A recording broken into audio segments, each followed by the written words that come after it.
Acredite, é hora de vencer.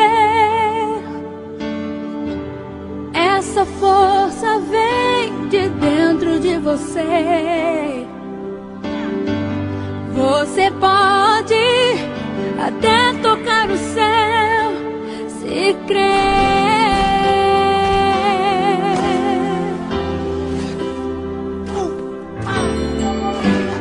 Acredite que nenhum de nós já nasceu com jeito pra super-herói. Nossos sonhos, a gente é quem constrói, é vencendo os limites, escalando as fortalezas, conquistando o impossível pela fé. Campeão, vencedor, Deus das asas, faz teu voo. Campeão, vencedor, essa fé que te faz imbatível, te mostra o teu valor. Tantos recordes você pode quebrar, as barreiras você pode ultrapassar e vencer. Campeão, vencedor, Deus das asas, faz teu voo. Campeão, vencedor, essa fé que te faz imbatível, te mostra o teu valor. Oh, campeão,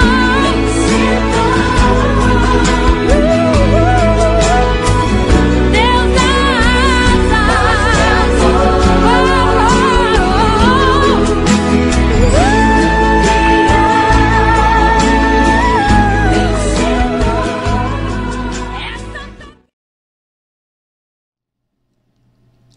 Oi, oi, galerinha top da Escola João Paulo II. E aí, gente, vamos começar mais um novo dia de aula com bastante animação, empolgação. E aqui para matar as saudades, a gente traz essa equipe show do João Paulo II, porque são eles que trabalham todos os dias com vocês e por vocês. Então, aqui para matar as saudades, a gente tá colocando a foto da nossa querida equipe. Bom, pessoal, hoje nós vamos começar a nossa aula, como sempre, com muita animação e motivação. Vocês devem ter visto o videozinho motivacional de hoje, que traz aí não só uma ilustração, mas traz também uma música poderosa para que a gente possa se inspirar, né? E continuar acreditando nos nossos sonhos. Porque, como diz a música, os nossos sonhos é a gente que constrói. Então, você, aluno do 9º ano A e do 9º ano B, que todo dia acorda, assiste a aula, responde as atividades, você continua acreditando nos seus sonhos, persistindo e querendo, né, que a educação faça a diferença na sua vida. E é por isso também que a gente se motiva a continuar no trabalho, no ensino, continuar transferindo e também aprendendo com vocês. Bom, pessoal, nossa aula de hoje é uma correção de interpretação textual. Muito bem, pessoal. Abra então aí o seu livro e o seu caderno nas páginas já mencionadas e nós vamos ter aí o nosso estudo do texto, tá certo? E a primeira questão, pessoal, é essa aqui, olha. A hipótese que você levantou a respeito do nome do conto se confirmou? Explique. Bom, gente, quando a gente inicia a leitura de um texto, a gente sempre tem ali um pré-texto, né? E esse pré-texto sempre nos leva a uma reflexão do que será que vai haver no texto, né? E o próprio título também das histórias já nos faz ali inferir, supor sobre o que aquele texto vai falar. E o nosso título era Por um Pé de Feijão. Quando você viu esse título, você pensou que a história iria falar sobre o quê? Pronto, é sobre isso que você deve responder aqui na questão de número 1, que é uma questão totalmente pessoal. A minha resposta certamente não será igual à sua, jamais, porque nós temos pensamentos diferentes, né? Então, que foi que você imaginou que esse texto iria tratar, né? Sobre o que será que esse texto iria falar? E aí, quando você imaginou logo ali a princípio, e depois que você leu o texto, se confirmou, o seu pensamento prévio estava de acordo com o que de fato a história contou, eu vou dizer aqui agora o que foi que eu imaginei quando eu li o título do texto, tá? Tá aqui o pezinho de feijão. E aí a resposta, minha resposta pessoal, que obviamente não é igual à sua, portanto você não precisa pagar o que você respondeu, tá? Então eu coloquei aqui, pessoal, que não. Quando eu li o texto, eu terminei de ler o texto, não teve nada a ver com a hipótese que eu levantei ao ler o título, né? Quando eu li o título Por um Pé de Feijão, me veio à mente a história de João e o Pé de Feijão, que é um conto também, né? Um conto mais infantil. E me veio à mente essa história. E essa história do João e o Pé de Feijão não tem nada a ver com o texto, né, que a gente leu, que é um texto muito mais realista, tá certo, gente? Portanto, essa é a minha resposta. A sua certamente não foi igual à minha. Então, vamos seguir aqui para a questão de número 2, tá certo? A questão de número 2, ele nos pede para observar os 3 primeiros parágrafos, e esses 3 primeiros parágrafos narram o vigor da natureza naquele ano. Pessoal, é impossível responder essa questão se você não ler, não voltar lá no texto para lembrar o que diz os 3 primeiros parágrafos, que diz o seguinte: nunca mais haverá no mundo um ano tão bom. Pode haver anos melhores, mas jamais será a mesma coisa. Parecia que a nossa terra feinha, cheia de altos e baixos, esconsos, areias, pedregulhos e massapê, estavam explodindo em beleza. E nós todos acordávamos cantando, muito antes do sol raiar. Passávamos o dia trabalhando e cantando, e logo depois do pôr do sol, desmaiávamos em qualquer canto e adormecíamos, contentes da vida.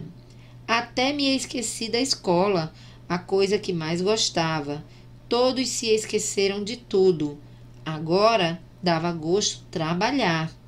Os pés de milho cresciam desembestados, lançavam pendões e espigas imensas. Os pés de feijão explodiam as vagens do nosso sustento num abrir e fechar de olhos. Todas as plantações pareciam nos compreender, pareciam compartilhar de um destino comum, uma festa comum, feito gente. O mundo era verde. Que mais podíamos desejar? Pronto, esses são os 3 primeiros parágrafos do nosso texto. E agora sim fica fácil responder a letra A, B e as demais. Vamos lá para a letra A. Pela alegria das pessoas diante desse fenômeno, o que se pode inferir a respeito da condição do lugar em que eles viviam? Pessoal, se vocês não sabem o que significa inferir, é sempre bom procurar aí no dicionário, no Google, tá? Para você não deixar de responder essa questão por não saber o significado de uma palavra. Mas o que ele quer nos dizer aqui, ou nos perguntar aqui, é justamente o que é que você pode supor? Você vendo a alegria daquelas pessoas, com base nesses 3 primeiros parágrafos que a gente leu, o que dá para a gente imaginar sobre as condições do lugar em que essas pessoas viviam, né? Então, a primeira coisa, né, gente, a gente pode imaginar aí que o lugar onde elas vivem certamente é um lugar que tem a natureza ao seu redor, né? Lá na zona rural, é um lugar onde as pessoas vivem da plantação, da agricultura, né? Já dá para a gente imaginar isso. Mas também dá para a gente imaginar que aquele ano era um ano especial, um ano em que certamente houve muitas chuvas, a terra estava muito boa para o cultivo das plantações, e as plantações simplesmente explodiram, né, de tanta fartura, tá certo? Então, essas coisas que você poderia ter suposto aí pelos 3 primeiros parágrafos, e pela alegria das pessoas. Então, olha aí, se você colocou algo parecido, ó, dá para imaginar que são pessoas que moram num ambiente rural e que têm uma relação muito forte com a natureza. Também podemos supor que nem sempre os agricultores têm a felicidade de ter a esperança de chuvas como naquela época, né?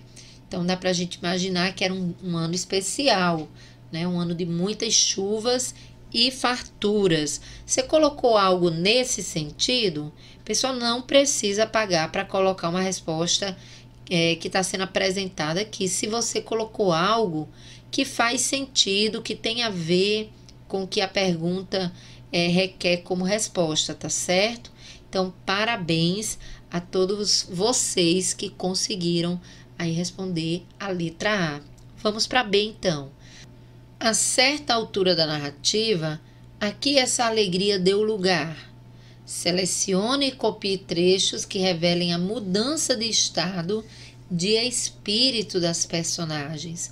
Então, pessoal, certamente, todos nós que lemos aquele texto, a gente viu que o texto começa assim, com um momento muito feliz, as pessoas estão alegres, estão satisfeitas, né? Foi um ano muito bom, e até que a gente encontra o conflito, né? Ou seja, o problema dessa história, como a gente costuma encontrar nos contos.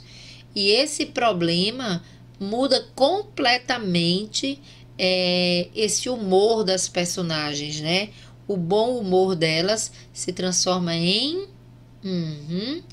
muito bem, tristeza, né? E por que elas ficam tristes? Vocês lembram, né? Aconteceu um incêndio ali na plantação e tudo que eles tinham plantado foi por fogo abaixo, né? Aí a gente vive também essa realidade real no nosso país, né? A Amazônia continua pegando fogo, o Pantanal também está em chamas e é muito triste, né? A natureza sofre muito com isso, não só as plantas, mas os animais que vivem naquele lugar, e nós seres humanos também sofremos com todas essas alterações no meio ambiente, né? Mas voltando aqui para a resposta da letra B, a gente já sabe qual foi o sentimento que começou a tomar de conta da narrativa, e também ele pede para que a gente retire do texto trechos. E aí a gente tem vários trechos, né? Tem um momento que mostra como as crianças ficaram, como os trabalhadores ficaram, como o pai e a mãe do narrador ficou. Então, qualquer um desses trechos que mostra essa tristeza deles é válida, tá bom? Aqui eu vou colocar a resposta da letra B para somente servir de referência para vocês, tá? Então, gente, infelizmente, a alegria, ela deu lugar à tristeza e ao desespero, né? E a gente pode notar essa mudança em trechos como naquela parte que ele está falando da mãe dele, né? E eu vi os olhos da minha mãe ficarem muito esquisitos. Vi minha mãe arrancando os cabelos com a mesma força com que antes havia arrancado os pés de feijão. Nós temos também um outro trecho, que é este aqui, olha. Vi o sofrimento se enrugar na cara chamuscada do meu pai. Você pode ter tirado outros trechos que também revelam essa tristeza das personagens que estavam participando desse evento, né, desse momento triste, e com certeza vai estar correto. Repare que nós usamos aí as aspas. As aspas, elas servem justamente quando a gente tira um trecho do texto para dizer, olha, estou retirando essa parte aqui lá do texto. Não são palavras minhas, mas do autor do texto, tá bom? Por isso que a gente usa as aspas, ok? Vamos seguir então aqui para a letra C, que diz assim, olha, no conto, a natureza não é percebida apenas em seu aspecto biológico. Olha, diz aqui o seguinte, no trechozinho, toda a plantação parecia nos compreender, parecia compartilhar de um destino comum, uma festa comum, feito gente, né? Ainda é nessa primeira parte do texto que a gente leu. E aí vem a pergunta, como o menino do conto, ele percebia a plantação? E qual é a figura de linguagem que ressalta essa percepção? Bom, pessoal, vamos lá entender isso aqui, né?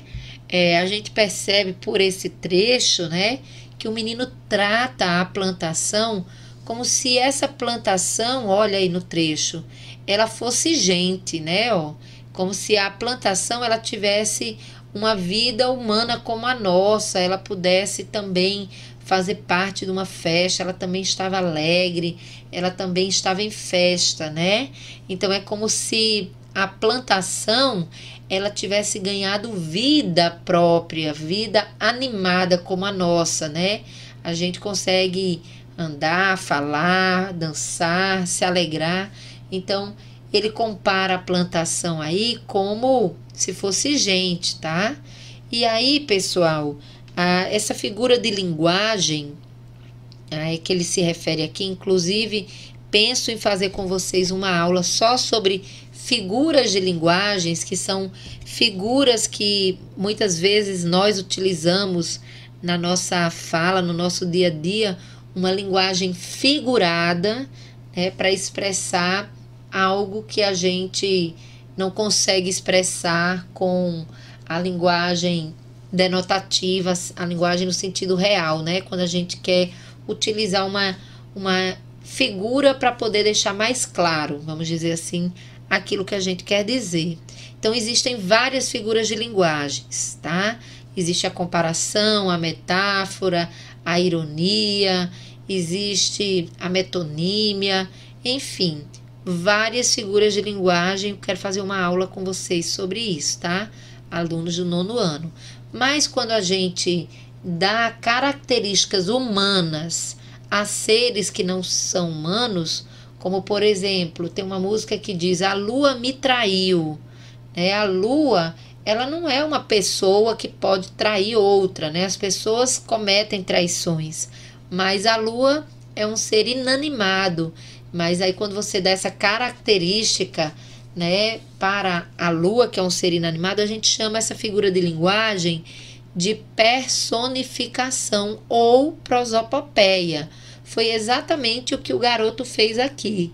Ele pegou a plantação e deu a essa plantação as características como a de humanos, né?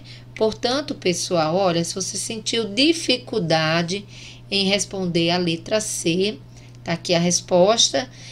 Se você respondeu a primeira pergunta, mas não conseguiu responder a segunda, a gente está aqui clareando para você, aluno do 9º ano A e B, entender isso, tá?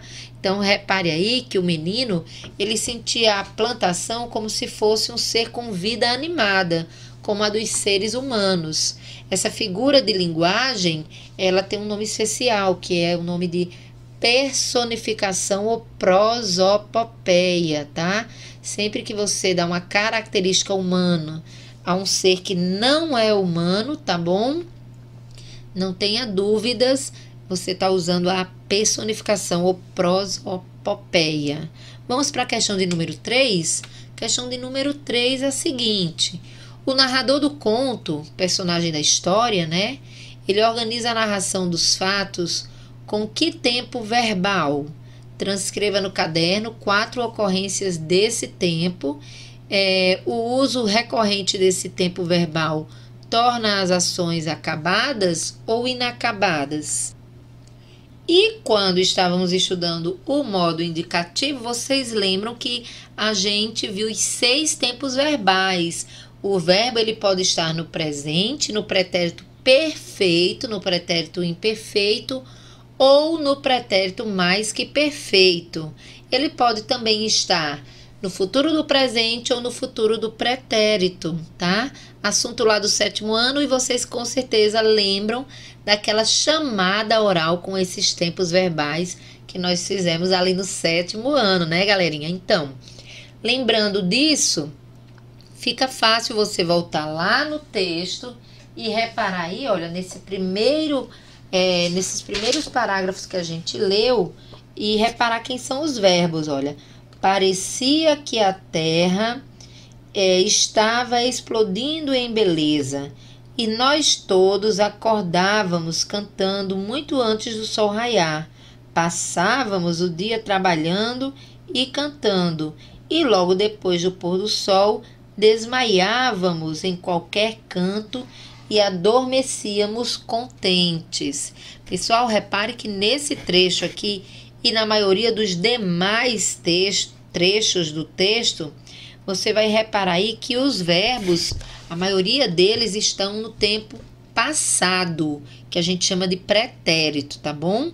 Mas lembrando aí, nós temos no modo indicativo o pretérito perfeito, o imperfeito e o mais que perfeito. Vocês lembram com certeza que quando os verbos acabam com a terminação ava ou ia, ele está no pretérito imperfeito.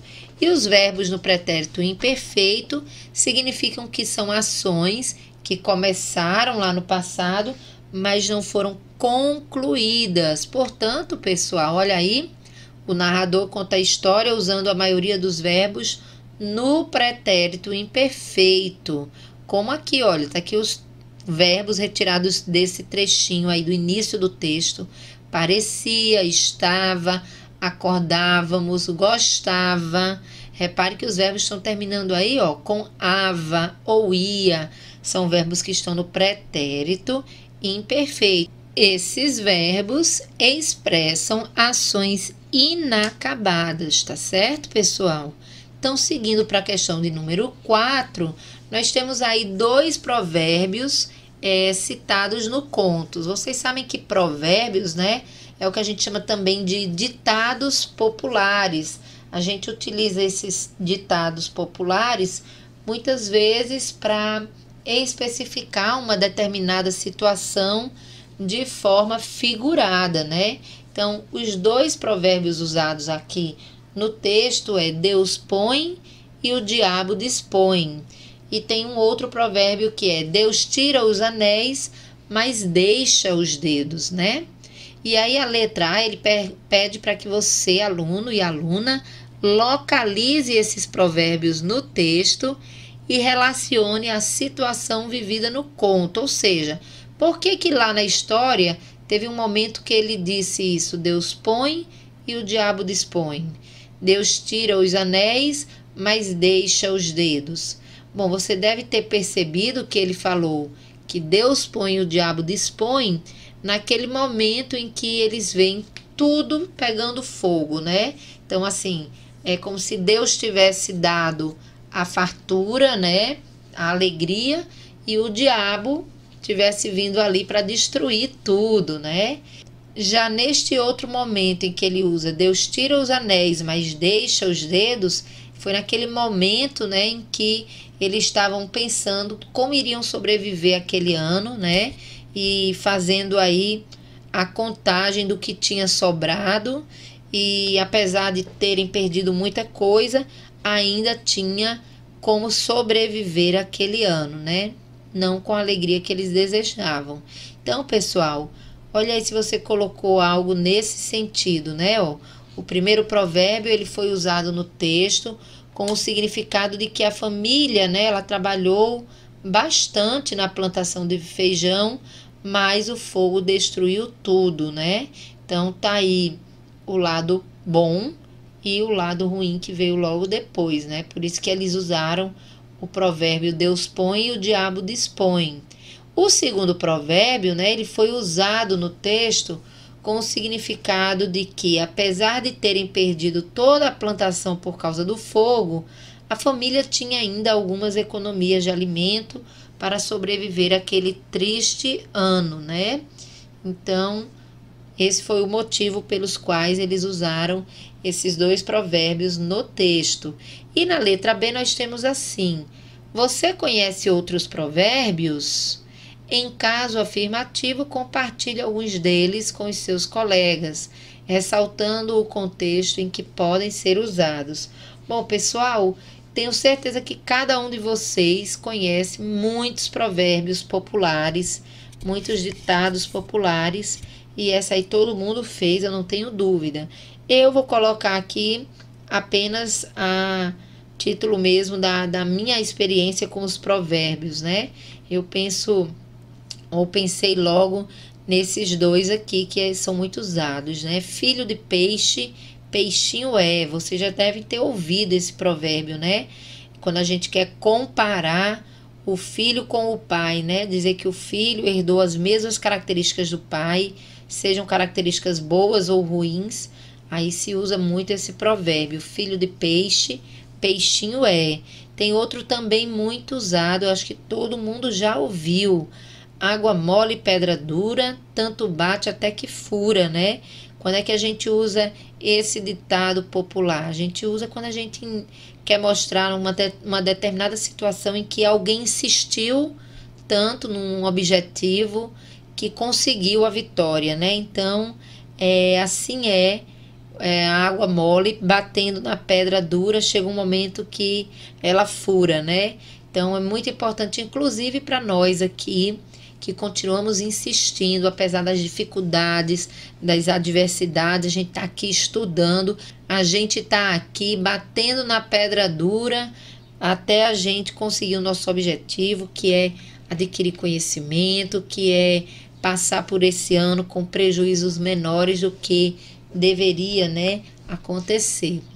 Bom, pessoal, então vamos seguindo aqui para a questão de número 5, que traz aí um títulozinho antes de a gente ir para a questão, que é a denúncia social nos textos de ficção. Como vocês sabem, esse texto que a gente leu, Por um Pé de Feijão, ele é um conto social, né? E os contos sociais, eles têm essa característica de fazer a denúncia de um grupo, muitas vezes, na maioria das vezes, desprivilegiado da sociedade, né? Então, quando ele faz a denúncia desse grupo social, ele está fazendo uma denúncia da realidade de algumas pessoas ou de alguns grupos sociais da nossa sociedade brasileira, né? No caso, o texto que a gente leu aqui, a denúncia feita é como vivem, né, as pessoas que vivem da agricultura, como elas sobrevivem e todas as dificuldades que elas enfrentam para viver a cada ano, né? Muitas vezes a gente nem para pensar nas pessoas que vivem na agricultura e que são tão importantes para toda a sociedade, na verdade para todo mundo, né? Portanto, aí um grupo social muito importante para todos nós, né? Mas que muitas vezes são invisibilizados na sociedade. Vamos lá então para a questão de número 5, que pede para que a gente copie e complete esse quadro, tá certo? Acrescentando itens que revelem as condições econômicas favoráveis e as desfavoráveis dessa família, tá bom? Que é tratada no texto. Depois responda as questões propostas. Então, nós temos esse quadro e depois a letra A e B para respondermos. Então, aqui ele já colocou aí uma condição favorável e uma condição desfavorável, né? Uma condição econômica favorável é que existem os trabalhadores, tá bom? E uma condição desfavorável é que a terra não é predominantemente adequada, né? Ou seja, nem todo ano a plantação ela oferece essa fartura como naquele ano, né? Então eles encontram muitas dificuldades assim a cada ano que eles vão plantar, cultivar a terra. Além dessa condição favorável e desfavoráveis, que outras condições favoráveis você encontrou lá no texto? Bom, pessoal, uma delas, né, que é uma condição favorável, é que eles têm como trabalhar, com que trabalhar, eles têm a terra para trabalhar, né? Uma outra condição favorável é que eles têm coragem, eles têm força de vontade, né? Eles gostam de trabalhar com o cultivo da terra, tá certo? Então, essas condições aqui são as favoráveis. Você pode acrescentar uma delas ou as duas, ou até ter acrescentado outra diferente que você tenha percebido, né? Então, eles têm a terra para cultivar e eles também têm coragem para trabalhar. São duas condições favoráveis dessa família. As condições desfavoráveis, né? Ele já falou aí da questão da terra. A gente também pode falar da questão climática, né? Nem sempre o clima é favorável à plantação, né? Na época de seca, o agricultor ele sofre muito, né? E aí não adianta plantar, porque se não houver chuvas, a planta ou as sementes certamente não vão germinar, tá certo? Então, nós podemos citar aqui como condições desfavoráveis, né? O trabalho que é pesado e cansativo também é uma delas. Outra condição desfavorável, né, gente, é que as crianças deixam de ir à escola para trabalhar. Outra condição desfavorável. E a gente poderia ter acrescentado, talvez você tenha acrescentado aí, a questão climática, né? A ausência de chuvas, né? Ou a incerteza das águas, das chuvas, é também uma condição desfavorável, tá bom? Se você colocou algo nesse sentido, muito bem. Vamos seguindo então aqui para a letra A e B ainda, da questão de número 5. E a questão A diz o seguinte: com base no que você preencheu agora, né? E na leitura do conto, que avaliação se pode fazer da situação econômica e social da família? Justifique a sua resposta. E aí, pessoal, como vocês acham que eram as condições econômicas, financeiras daquela família? E também a social, né? Como é que elas viviam ali em sociedade? E aí eu acho, né, que era uma família de pessoas que não tinham uma condição econômica, não tinha muito dinheiro, né? Tanto é que, inclusive, as próprias crianças precisavam já começar a trabalhar para ajudar no sustento da família, né? Então, essa é uma ideia que o texto nos deixa muito clara. Vocês conseguiram perceber isso? Muito bem. Então, letra A, olha aí se você colocou algo nesse sentido. Dá para notar que é uma família que vive na zona rural e que trabalham muito para sobreviver, né? Então, essas são as condições sociais delas, né? O estudo também é deixado sempre em segundo plano em razão da necessidade de trabalhar.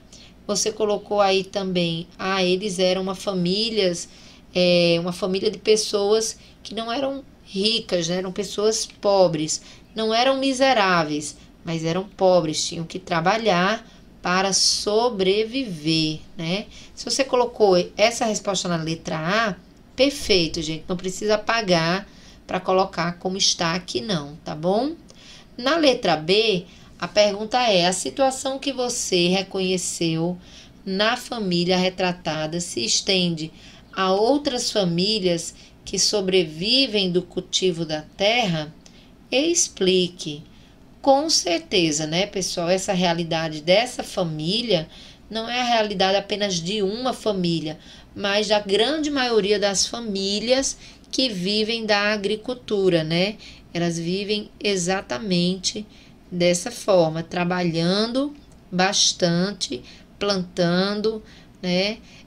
Sofrendo ali com a questão do trabalho pesado, né? E ao mesmo tempo com a alegria de ver as plantas desabrocharem e de ver aquele ano com fartura, tá?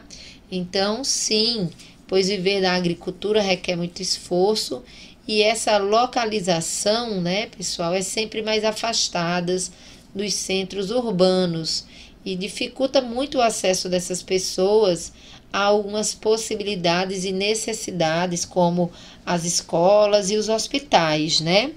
Hoje em dia, a gente já vê muita gente que vive da agricultura vindo para a escola com o transporte que hoje é oferecido, mas obviamente que o pessoal que mora mais afastado das cidades, eles têm que ter um esforço muito maior do que quem já mora na cidade, mora perto da escola, né? Tem menos trabalho de chegar à escola, tá certo? Então, com certeza, a realidade dessa família é a realidade de muitas famílias do nosso Brasil afora que vivem da agricultura.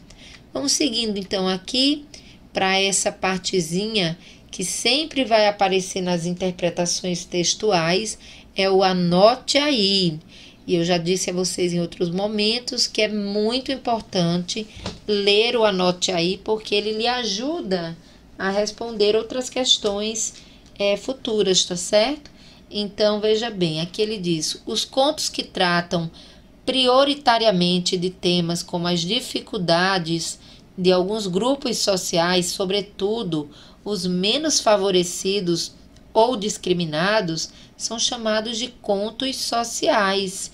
Isso mesmo, conto social, ele denuncia a dificuldade dos grupos sociais desprivilegiados. Neles é comum que as personagens não sejam individualizadas, porque o que importa não é mostrar o drama de um indivíduo, mas é a realidade vivida por um grupo social que ele representa. Ou seja, a gente acabou de responder que a realidade dessa família do conto é a realidade de muitas famílias agricultoras do Brasil afora, tá certo? Então, olha aí como anote aí serve para nos ajudar, né? Vamos seguir então aqui para a questão de número 6 e a gente tem a seguinte questão. De acordo com o texto, o menino faltou muito tempo na escola, ocupado em plantar e colher. Letra A. Por que ele tinha comparecido na escola daquela vez? A gente vê um momento aí que ele vai à escola e que ele explica à professora por que ele estava faltando tanto, né? E aí, se você ler com um pouquinho mais de atenção o texto, você consegue entender por que ele tinha ido à escola naquele momento, né? Tá lá na página 25, logo no início. E assim foi até a hora de arrancar o feijão e empilhá-lo numa ceva tão grande que nós, os meninos, pensávamos que ia tocar nas nuvens. Nossos braços seriam bastantes para bater todo aquele feijão? Papai disse que nós só íamos ter trabalho daí a uma semana. E aí é que ia ser grande o pagode. E aí, pessoal, nesse momento, nesse trecho, a gente percebe aqui que o menino foi à escola porque o pai dele falou que só na outra semana é que eles voltariam a ter trabalho, né? Então, ele estava com uma semana livre, uma semana que ele pôde voltar às aulas, né? Não tinha trabalho. Portanto, gente, ele pôde ir à escola porque durante aquela semana ele teria que esperar o feijão secar, ou seja, ele estava de folga, dava tempo ir para a escola, né? Aqui a gente já começa a ver que entre o trabalho e estudo, para esse personagem, o trabalho era em primeiro lugar, né? Letra B. Por que se pode inferir que ele voltaria a faltar? Ou seja, gente, aqui, ó, inferir significa deduzir, significa supor, né? Bom, certamente o menino ia faltar porque depois daquela semana, né, iria ter trabalho. Eles iam ter que voltar lá para organizar a questão do feijão, né, bater o feijão e também medi-lo. Então ia precisar da ajuda de todos eles, tá bom? Então nesse momento que ele voltaria a trabalhar, ele não teria condições de ir para a escola estudar, tá certo? Vamos seguindo então aqui para a questão de número 7. E a questão de número 7 é o seguinte: para narrar o episódio principal, o incêndio nas vagens de feijão recém-colhidas, não seria necessário mencionar a ausência escolar do menino. Copie entre as declarações abaixo as que apresentam o efeito que a opção do contista por fazer essa menção cria junto ao leitor. Então, ele está dizendo aqui para a gente, pessoal, que não precisava o autor ele ter mencionado que o menino estava faltando na escola, né? E a pergunta é, por que então o autor quis mencionar, quis mostrar que o menino faltava à escola, o menino agricultor, né? Ele faltava à escola. Então, vamos lá. Número 1, aqui é para marcar, tá, gente? Quando ele menciona que o menino estava faltando na escola para trabalhar, ele quer apresentar um quadro realista da situação em que vive o grupo socioeconômico a qual as personagens pertencem. É isso que ele quer fazer, ele quer mostrar para nós, leitores, que os agricultores, eles tendem a desistir da escola em razão de terem que trabalhar na roça. É isso que ele quer nos dizer? Com certeza, pessoal, pode marcar a número 1. Parabéns para quem marcou a questão de número 1, né? Infelizmente, a gente percebe que há um grande número de pessoas analfabetas, sobretudo quem vive nas comunidades mais afastadas ou nas cidades, vamos dizer assim, que vivem mais da agricultura, né? E isso é em razão mesmo do trabalho árduo ali na roça, tá? Já a questão de número 2 diz assim: quando o autor ele fala sobre essa ausência do menino na escola por causa do trabalho, esse autor ele tem a intenção de alertar quanto à influência que a condição socioeconômica desprivilegiada pode ter no desenvolvimento formal das crianças. É isso que ele quer fazer também, pessoal? Com certeza, gente. Também, quando o autor ele informa a ausência do menino na escola por causa do trabalho, ele também mostra aí essa influência que a condição socioeconômica, ou seja, a necessidade de sobrevivência das pessoas que vivem da agricultura e que são as pessoas mais desprivilegiadas, né? Porque elas têm que, muitas vezes, abandonar o estudo para poder trabalhar e ter ali como sobreviver aquele ano, né? Então, é uma denúncia também dessa condição socioeconômica desprivilegiada, que ataca sobretudo o desenvolvimento formal das crianças, né? Então, pessoal, olha aí, essas duas questões estão certas. Vamos ver se a terceira também serve para explicar por que o autor fala sobre a ausência da personagem na escola.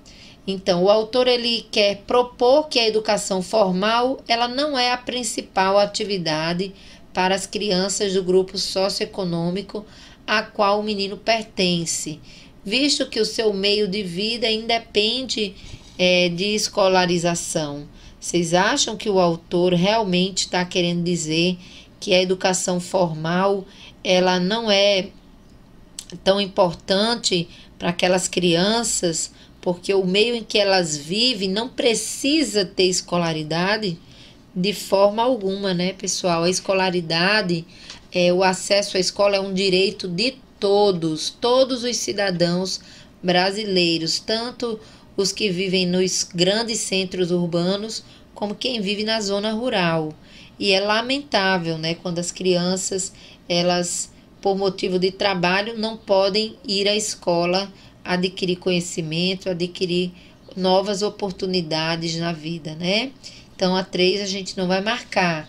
Você acha que o autor, quando ele fala que as crianças não vão à escola por conta do trabalho, as crianças agricultoras, a intenção do autor é criticar a atuação dos pais que induzem os filhos a abandonar a escola para ter uma ocupação rentável?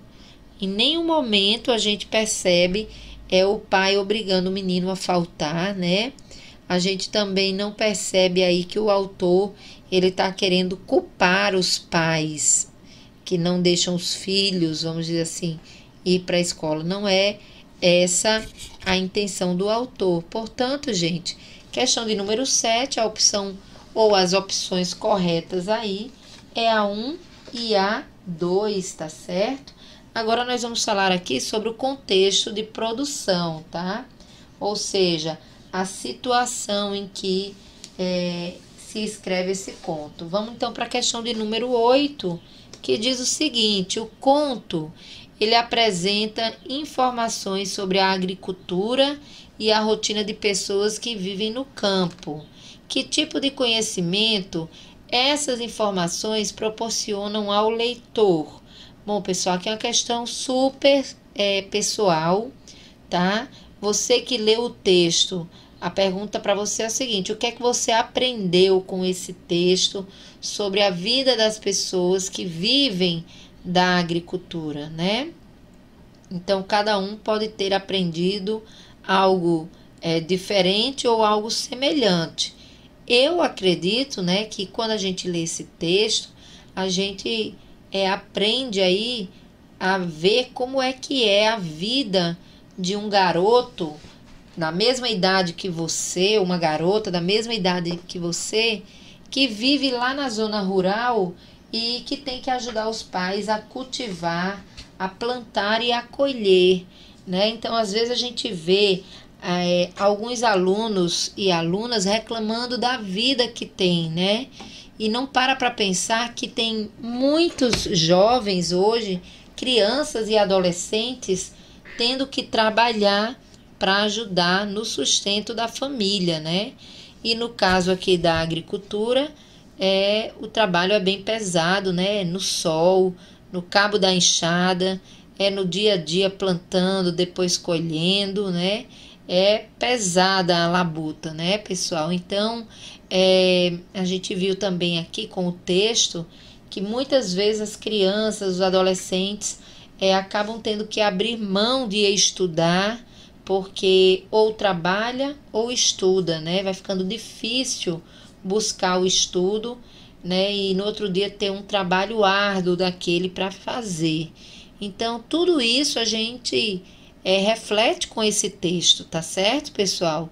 E também o texto serve até de estímulo para aquelas pessoas que têm todas as condições possíveis para estudar e ainda acham que estão fazendo um grande esforço, né? Então, gente, aqui a minha resposta talvez seja parecida com a sua, tá? Não precisa você apagar a sua resposta, porque é uma questão totalmente pessoal. É o que você aprendeu com essas informações do texto, tá? O texto, ele nos proporciona conhecer como vivem os adultos e crianças que vivem da agricultura. Nos mostra a relação que eles têm com a natureza. Conhecimentos esses que nem passam pela cabeça de pessoas como nós, que muitas vezes sempre vivemos nas cidades, né? Na grande maioria das vezes, nós aqui, o povo da cidade, somos totalmente desconectados da natureza. A gente não para imaginar de onde é que veio o arroz, o feijão, a verdura, né? E eles que vivem da natureza e com a natureza, eles têm uma relação muito mais forte do que nós aqui. Apesar, pessoal, de que todos nós dependemos da natureza tanto quanto eles, né? E aqui também fica o nosso agradecimento a todos os agricultores e agricultoras do nosso país que nos servem todos os dias o alimento de cada dia, né, pessoal? Então, é isso o que a gente pode parar para refletir e aprender com o pessoal da zona rural, que são tão importantes para toda a sociedade do nosso país e de outros países também, tá bom? Vamos seguindo então aqui para a questão de número 9, que ele diz assim: o conto Por um Pé de Feijão, ele foi publicado no livro Meninos, Eu Conto. O nome do livro é esse. O título do livro, ele evoca, ou seja, ele relembra um verso que é o seguinte: meninos, eu vi.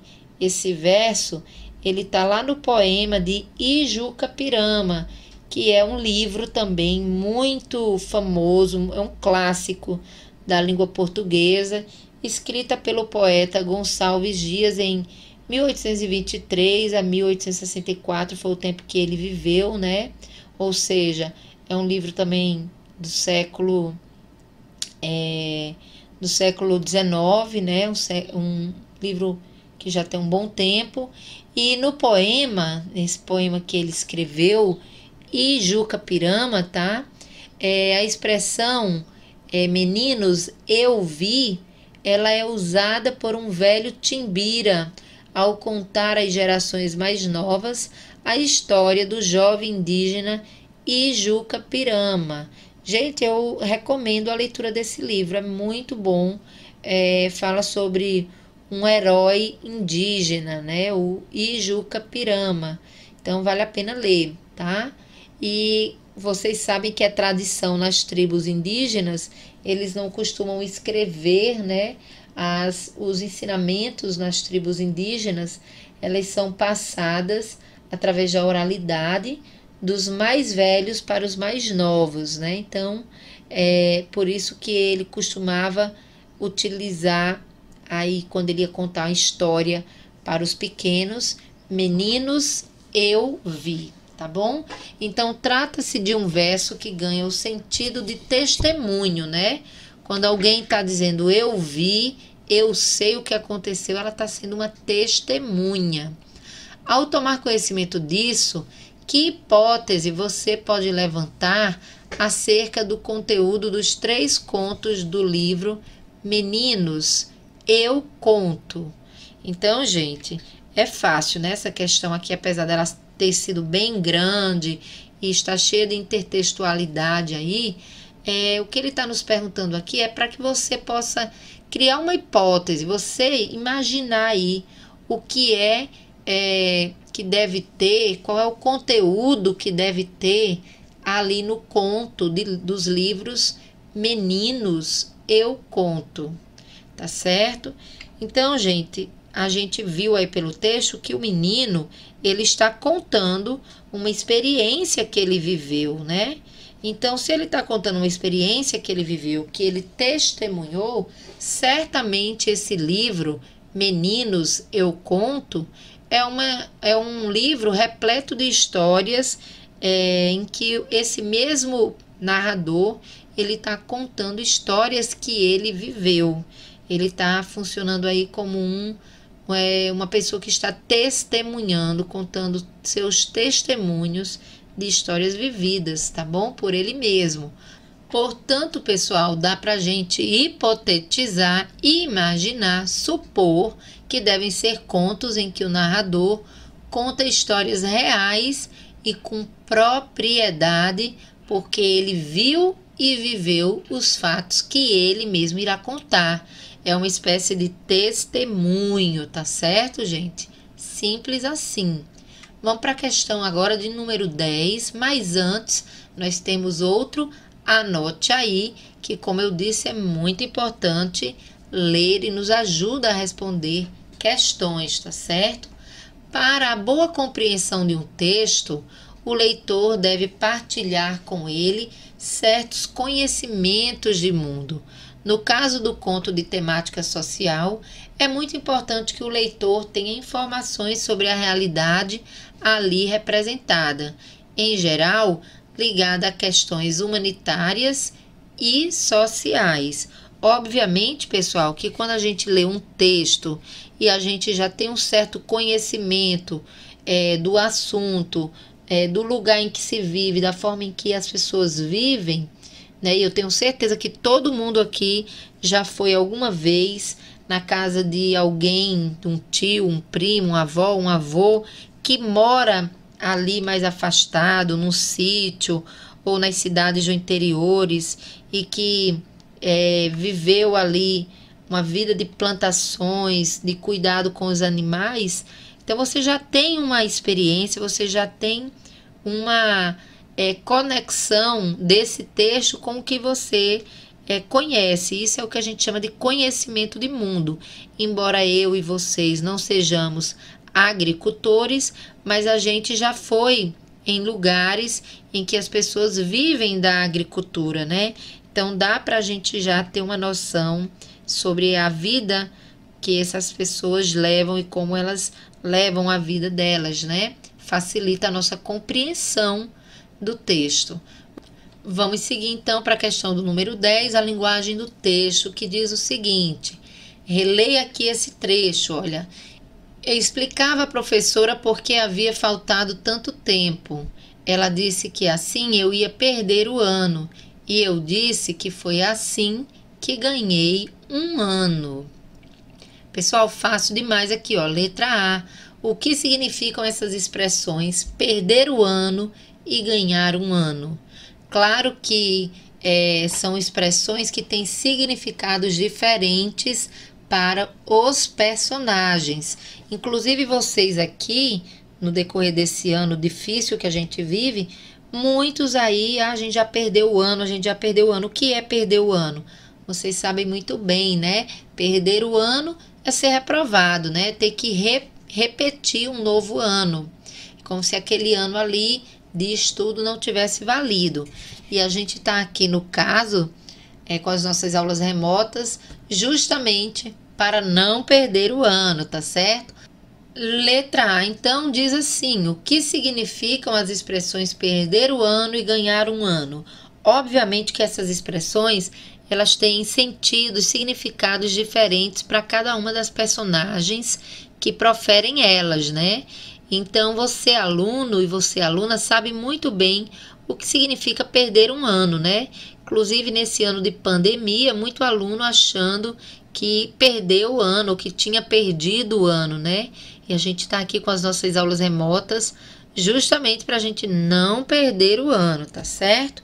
Então, gente, perder o ano significa ter um ano escolar de reprovação, né? Ter um ano escolar que não houve proveito. E ganhar um ano? Ganhar um ano é o contrário, né? Ganhar um ano significa ter um ano proveitoso, né? Ganhei um ano, ou seja, foi um ano proveitoso, já ganhei o ano, está um ano maravilhoso. Portanto, gente, perder o ano significa reprovar, ter que repetir o ano escolar.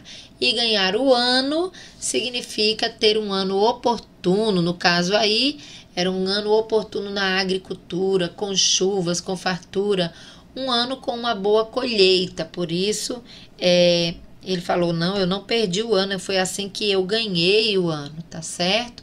Na letra B, nós temos aqui a fala da professora e do menino são semelhantes na construção, mas demonstram visões de mundo diferentes, né? E explique cada uma delas. É algo como a gente já bem falou aqui, olha, na visão da professora, perder o ano significava que o garoto ele seria reprovado. Mas na visão do garoto, ele havia ganho um ano porque ele, junto com a sua família, conseguiram uma excelente colheita para sobreviver aquele ano.